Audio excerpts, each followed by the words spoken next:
Ladies and gentlemen, well, I'm very excited right now. We have an incredible guest on our show that I want to take live right now. And what I'm most excited about is not often do you get a guest on a show that's willing to show up in a tank top because he's so comfortable having a conversation with you. Ladies and gentlemen, we have Visanthe Shiancoe here today with us. Welcome to the show. Hey, we're a friendly show, Visanthe. You don't need to bring guns to this show, you know. I mean, you don't need to wear that to the show. Oh, how dare you, sir? How dare you? How dare you? You know, I got a bone to pick with you too, Ashton. What do you got? Why you got to pick bones with me? I don't need bones picked. How dare you be a Chicago Bears fan and you from Minnesota? I'm from Iowa. Okay, so first of all, I'm from Iowa. Second of all, my stepdad has his allegiance to the Vikings. So you know, I will give you my stepdad's allegiance to the Vikings. And third of all, I will never root for Brett Favre. I will root for you, but I will never root for Brett Favre. I cannot bring myself to root for Brett Favre because you know what? Maybe because he retires every year. One, listen, I'm a fan. I used to be a huge Brett Favre fan. Even though I'm a Bears fan, I was a Brett Favre fan just because he did the Mama Had 27 Flapjacks thing. Keith Jackson. Just the other morning. Went to Visanthe Shiancoe's house. Visanthe's mama made 15 flapjacks. I told her, Mama, take back those flapjacks. I got to stay hungry for the Crimson Tide. I saw that on the NFL Network, and I was like, I'm a Brett Favre fan. Forget it. I'm a Bears fan, but I'll be a Brett Favre. This whole retirement thing has turned me off. I know he's your man. I know you're rooting for him. I know he's your guy.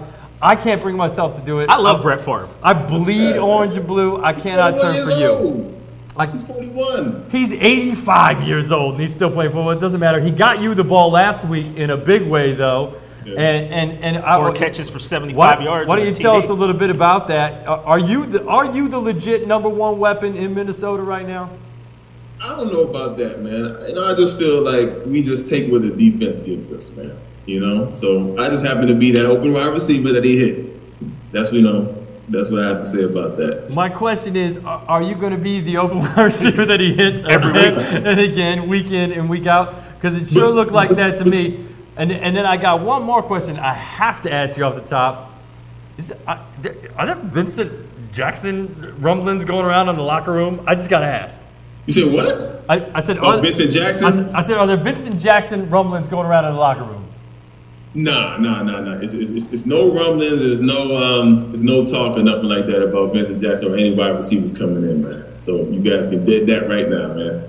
Y'all can dead that, man. Hold on, But by the way, I will say that you were one of the first people to be on the whole Brett Favre is retiring tip as well, and you said that out loud because I remember when you said it's like, okay, Visanthe Shiancoe said Brett Favre is not coming back. Brett Favre is not coming back. Brett Favre came back. Now you're saying Vincent Jackson is not joining the Minnesota Vikings. You might as well say Vincent Jackson isn't joining the Minnesota Vikings. That's what I'm trying to say, man. Okay. You never know what to expect with me, man. You never know what to believe. You're just flipping it. You're just flipping the locker room. I don't even know that your name is Visanthe. Is your name even Visanthe? Keep them on their toes, man. Oh, by the way, we want to let the people know the correct pronunciation of your name is, so everyone knows. Visanthe Shiancoe. No E, silent E, Visanthe Shiancoe. There's no Visanthe. No, that's his cousin, I think. Or no Visanthe, how my coach still calls me Visanthe. You know, he's been knowing me for about 3-4 years. Matter of fact, he recruited me coming out of college, and he still called me Visanthe. Now, female version of Visanthe. Do you feel weird that your head coach has a strong resemblance to Mr. Burns from The Simpsons? Does that ever throw you off a little bit? He does, man. He does. Does he ever say, Shiancoe, you look like a big fat jelly donut when he's trying to make you run or anything? Man, hey, man, he got a shiny head. That's all I know. Shiny head. Visanthe, one thing I want to talk about is efficiency, and you are the most efficient guy in the NFL in the red zone. Last week, 1 red zone target, 1 touchdown. Now dating back to week 1 of last year, take the last 17 games you've played in, you were converting 70% of your targets in the red zone into touchdowns. That's an NFL record, and frankly, it's not even close, that level of efficiency. How do you do that week in, week out? I remember I told you this on the radio show when you joined me on the Fantasy Consultant Live, and back then, at that time, it was only 67%. Now you're up over 70%. You said, I got to tell my agent this stuff. How are you that good in the red zone? How is it 7 out of 10 passes thrown your way, just attempted to you in the red zone, turn into touchdowns over the last 17 games? That's remarkable. What's the secret to your success? First of all, praise the Lord. But You know, I've been wanting to work on my explosion and my speed. You know, every offseason, I want to come back a little faster, a little stronger, a little bit more explosive to create separation from defenders. You know, I feel like I'm faster than a linebacker, and I feel like I'm gonna be a little faster or bigger than a safety. You know, and in the red zone, half a step literally equals a touchdown. You know, so if I could just get that half a step with any sort of fake or any sort of explosion move, I mean, that equals a touchdown, especially with a dude like that, you know, especially a dude with like Brett Favre.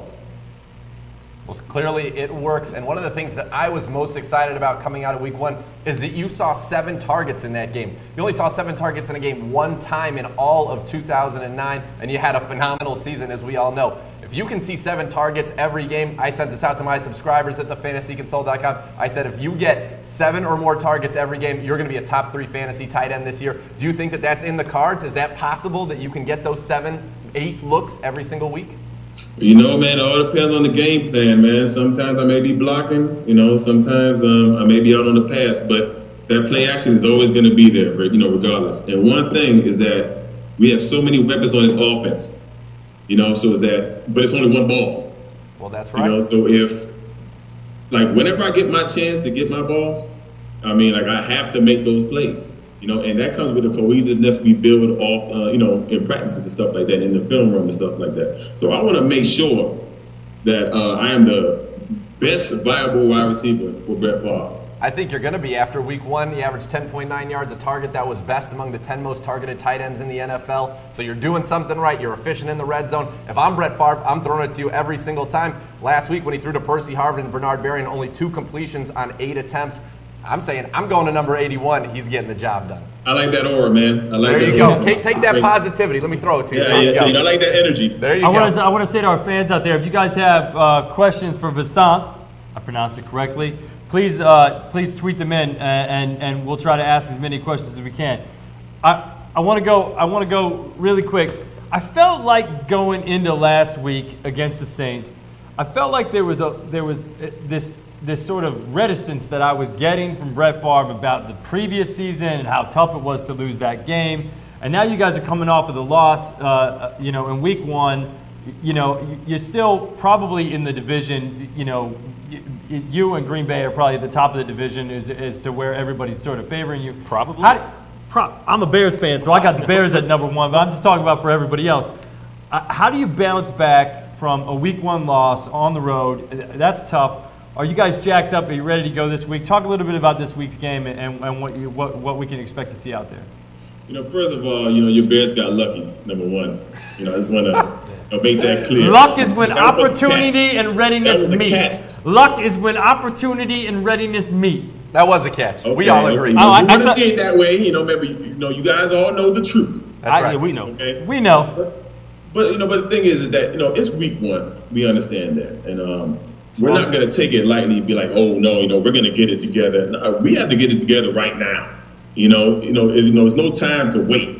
So, matter of fact, man, today, like, I'm tired as hell right now because, you know, our practices and our film sessions have been kind of tough, man. So, you know, we're practicing full gear and we're going hard all practices, man. So, I know it's early in the season, so it's nothing to really panic over. But we have a lot of issues to correct and a lot of issues to deal with, man. And that's what we're doing all week. And remember what we were talking about before. It's not a sprint. It's a marathon. It's a marathon. So all y'all Packer fans that jumping on the Packers. No, oh man, the Packers are the next thing since sliced bread. You know, I mean, it's all good. Maybe the best thing since sliced cheese. Well, you know? I got a question from Heather Hawk. She wants to know: do you think the Vikings should have paid to keep Chester Taylor? Because I know as a Bears fan, we're happy to have him. You know what? Chester was a clutch player, especially on third down screens, and he really came through for us. So, I mean, in my personal opinion, I would have kept Chester on my roster. You know, but until I get my own team, I can't make those decisions. That's right. Hey, you have a nice layoff. You guys had that Thursday night game. It's a lot of time to think about what happened there, but also a lot of time to prepare for week 2. As a player, do you find when you have that kind of those extra 3 days to heal, rest up, and then also to prepare and study film on the next team, the next opponent, in this case the Miami Dolphins, that's very helpful to you as you get ready for week 2? I mean, it's vital, man. It's vital, man. Like, to have those extra days of rest, number 1, a film and a practice. I mean, it's something that a team needs, man. One thing about us though is that we are self-motivated. You know, we're a veteran team. So we know what to do and to prepare. How to prepare. So, things like that, man. We need them, man. I have a question just off of what you just said. Now, a lot of times teams will have the locker room material. Someone will say something, goes up on that bulletin board. I'm always of the belief that you guys are pros and you don't really need someone else talking mess to motivate you. Is that truth? Or does that stuff help take you up to the next level? I feel like for the younger guys, it'll probably be more prominent, but older guys and vets, it should be no one else having to motivate you, man. That means you're in the wrong business. We're literally gladiators out there, man, sacrificing our body every single day. So prepare yourself just like a professional, they pay you a lot of money. So go out there and act like it and treat it like that in all aspects of the job. So you know what? That should put. So anytime Skip Bayless or anyone else tries to say, "Oh, so and so said something," it's locker room fodder. Guess what? It's not. These guys are pros. They don't need to be motivated anymore. And I love that answer. And you know what? One thing, I want to quote my boy Darnell Dockett on this too. And he told the world on Twitter that he hates lazy players that take this whole profession for granted, and don't live up to their potential, man. And that's, I can vouch for that too. Well, I can vouch for that too. We have one last question that we have to ask you on the show, and then I have to wrap it up. The last question is, you can pick up anybody you can pick up any fantasy football player this week that you saw that had a breakout performance. Who do you think's got the legs to go all the way? That like a new guy that you saw this week that you were like, wow, that guy went off. Well, besides Chris Johnson, the obvious, Andre Johnson, of course. Who's your guy? I think that Ray Rice. Ray Rice is still going to be this. Still going to be a stout dude, man. But I don't see anybody new. What about that I really? What about Arian Foster after that Texans game? I like Walters. There it is. What about a young tight end? What about Jermaine? Walters, what about Jermaine Gresham down in Cincinnati? What have you seen from him as a young tight end who I think has the potential to be very good in this league? Could obviously learn some things from studying your tape, but have you been impressed with what you've seen from him so far? A lot of potential, and once he gets grounded, should I say, and becomes a professional, he's going to be a force to reckon with. Cool. Right. Very good. Visanthe, I got it right. That's right. Thanks for coming on the show, man. We really appreciate it. And keep rocking a tank top. Show them the gun show.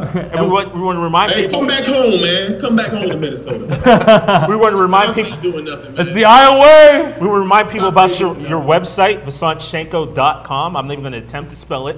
But it's up there, VisantheShiancoe.com. We got it up there. VisantheShiancoe.com. Your mama knew how to spell. Get there. At Vishancoe on Twitter as well. Follow him. Well, it was great to have you on, my man. You were already a fan of the show before we met you. I think it's safe to say that you've elevated your status with us even more so now.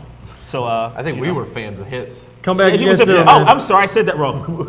The show was big fans. Yes. And now you're a fan of us. People need some strict fantasy advice now, so we got to get to it.